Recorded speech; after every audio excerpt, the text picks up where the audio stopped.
একাত্তরের বঙ্গযুদ্ধ, বাংলাদেশ ভারত পাকিস্তান। খবর পড়ছি দেবদুলাল বন্দ্যোপাধ্যায়, আকাশবাণী থেকে। হ্যাঁ, আজ এমনই একজন মানুষকে নিয়ে কথা বলবো যিনি একসময় বাংলা কণ্ঠের জন্য পদ্মশ্রী সম্মান পেয়েছিলেন তার খবর সম্প্রচারণ এবং খবর পাঠের জন্য। নমস্কার, আমি মৈত্রী।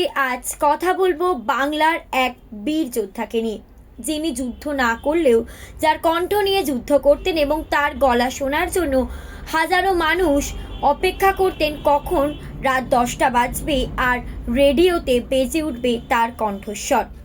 দেবদুলাল বন্দ্যোপাধ্যায় জন্ম হয়েছিল তার শান্তিপুরে, কিন্তু 7 বছর বয়সে বাবার সাথে তার কলকাতায় চলে আসা। সংসারের অভাবের জন্য তিনি মেসে থাকতেন, আর সেই একই মেসে থাকতেন শীর্ষেন্দু মুখোপাধ্যায়। তার গল্প পড়া এবং গল্প শোনা, গল্প লেখা সেই অভ্যাস কিন্তু ছিলই সবসময়। সারাদিন তিনি কাজ করতেন, কখনো তিনি গৃহশিক্ষক, কখনো তিনি চায়ের দোকানেও পর্যন্ত কাজ করেছে। 1960 সালে আকাশবাণীতে তিনি সংবাদ পাঠক হিসেবে যুক্ত হন। 34 বছর লাগাতার তিনি সংবাদ পাঠ করেন।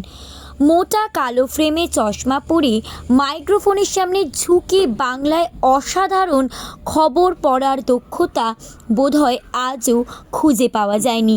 বাংলার অন্যতম শ্রেষ্ঠ বাচক শিল্পী দেবদুলাল বন্দ্যোপাধ্যায়।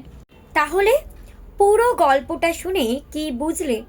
যোদ্ধা লড়াই করতে পারলে কিন্তু সব রকমভাবেই লড়তে পারে। কখনো কেউ কণ্ঠ দিয়ে লড়ছে, কখনো কেউ হাতে লড়ছে, কখনো কেউ মস্তিষ্কে লড়ছে। লড়াইটা কিন্তু শুরু হয়েছিল অনেক যুগ আগেই। কণ্ঠশিল্পীদের লড়াই কিন্তু ছিল, আছে এবং থাকবে।